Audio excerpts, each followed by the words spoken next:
All right, welcome back. We're here with the great comedian Maz Jobrani. Now, the last time you were on our show, you were doing the Brown and Friendly tour. Remember this? What are you doing now? And in the new year, I'm going to start the new tour. It's called Browner and Friendlier. Now, is this a tour I'm not really browner, and I'm not. I mean, I'm friendly. I'm always friendly. I'm not. But this is a tour that I've been doing. Right. The reason I call it Browner Friendly is because being Iranian and being of Middle Eastern descent, obviously nowadays in the news, we don't come across that friendly, right? Neither do black folks, so Well, it's neither okay. black. Yeah, exactly. It's actually funny you say that. First of all, let me tell you something about the black. First of all, I don't think America knows how to categorize Middle Easterners, and I'll tell you why. Because my Brown and Friendly DVD came out, and it ended up in Walmart.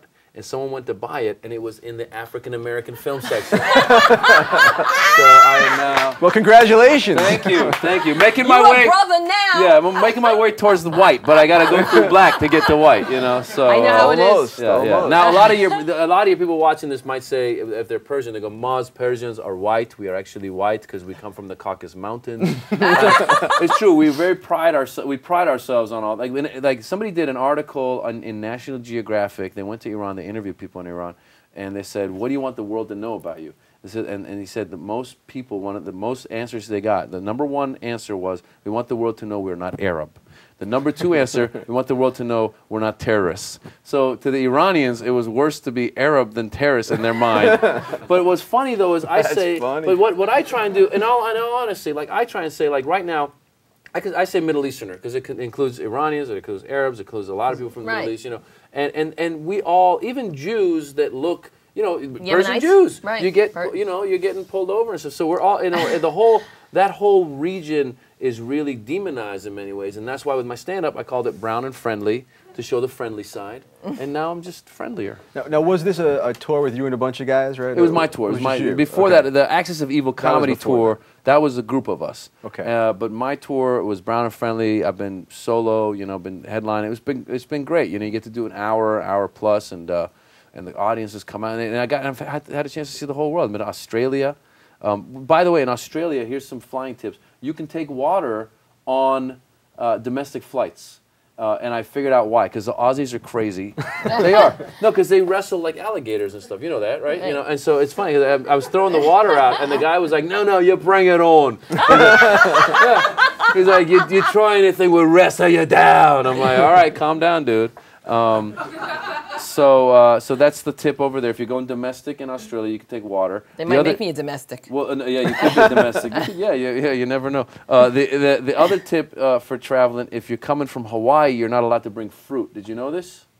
In America, you can't bring fruit. We went to the airport with my 2.5-year-old. We had bananas and plums, everything. We were ready for the flight. It says no fruit. And now, being an idiot, you know, rather than just throwing it away, hey, we paid $5 for this fruit. I should eat the fruit. No. So yeah, you pound the fruit, and some of the fruit doesn't really work with turbulence that well.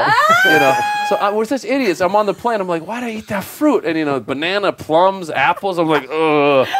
For $5 to save $5. That's we all do that, right? At the airport with the water, like when you show up and they're like, you pound it. It's $1. Throw it away. You could buy it, but we're like, oh, I should pound it, and you go through, and now you're peeing the whole time. Well, because it's $1 before you got there, but once you get through security, it's $5. But you're gonna pee. You're gonna pee it out in a minute. He doesn't have to pee. He thinks he has to pee. Doesn't have to pee. That's what she tells me. I pee a lot. You do pee a lot? I pee a lot too. Every time I pee, she goes, "You don't have to pee." How does she know? Yeah, I always say I'm not a player. I just pee a lot. Remember that song? About Sunda, and by the way, though, you're right. Whenever I come to your shows packed with Persians, I think you should be my publicist on the side. I really should be. You hear that? Do you hear that, JLTV? Now it's my part-time gig. It's I work for Maz Jobrani, and I'm going to have Tahdig for dinner tonight, and we're going to kiss each other. Do you make Tahdig? I don't make. I just eat Tahdig. I cracked a tooth on Tahdig. Did you? Yeah. Isn't What that kind of typical? Tahdig was that? Hard. Well, those who don't know, Tahdig is like at the bottom of the pan. They burn the rice. They don't burn it. I'm sorry, over here. Burn it. I want to talk to that guy for a minute. You can talk to all For of them. those of you who don't know, you burn it, but it's not like burned black. It's just like hard, and it's delicious. It's got a lot- delicious. It absorbs all the oil and stuff. Oh my God! It's and then delicious. Sometimes chips your tooth. Yeah, you gotta be careful. Yeah, but it's good. But you know how I think they invented tahdig? Yeah. I think it was a Persian woman who couldn't cook and her husband was afraid to tell her. Not bad, huh? That's all I come up with. Well, I'll tell you, Persian is funny because people tell, like, every time I do shows at the comedy clubs, a lot of the waiters who are not used to seeing Middle Easterners at clubs, they'll come up and be like, dude, your women are hot. Like, first of all, they're not my women. I mean, contrary to... You have a harem, remember? Yeah, exactly. Contrary to what the myth, you know, I don't have a harem and I don't want a harem. I'll tell you that. One woman is enough. But I always say, we Persians, we do women and food right. Politics, not so much. Women and food, though. Two out of 3. 2 out of 3 That's ain't not bad, bad, right? And hair. They know how to take every hair off your body.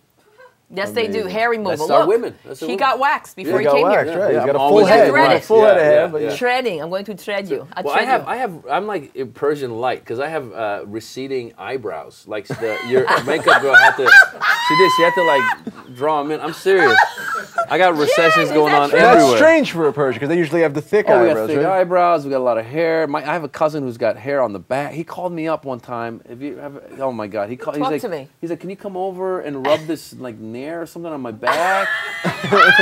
I was like, don't you have anybody else for this? I was like, you got to get a girlfriend, man. This is just too intimate. I was like, what is wrong with you? Not for the Persians, dude. Y'all do that stuff all the telling time. you, Did you man. do it, though? I went over. I was You like, went over. "Ugh." It was the most disgusting experience. I was like, yeah.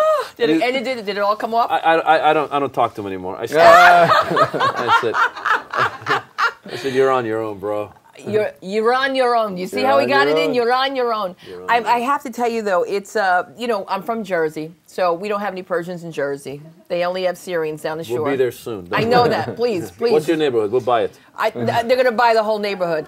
They always are insulted if you don't want to eat. And then I guess it's just like Italians and any other ethnic group, but, I mean, they want you to eat. It's a lot of food. Oh, yeah. No, but the food. Gondi, Well, that's the thing. No, if you go to any of the Persian restaurants, they give you so much rice. You start out with the rice right there. It's so much. I'll tell you what's funny is almost every Persian man, you'll see this. I play soccer, and there's always like 1 or 2 Persian dudes who still got the moves, but they got this belly. All they do is they just stand, with the camera, all they do is they just stand there, and you just pass them the ball, and they just pass it out. And the whole...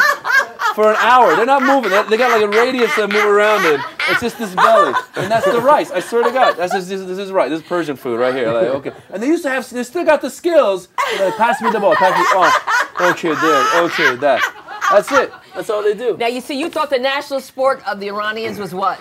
The sport, backgammon. Yeah. Yeah. See that? Now we know. We are big on backgammon too. Wrestling, weightlifting, and soccer. And returning clothes. Ping pong. We gotta and go. bargaining, negotiating. go. Yeah, my friend. That's your best My bet. friend. All right, Maz, thank you so much for joining us again. Thank you.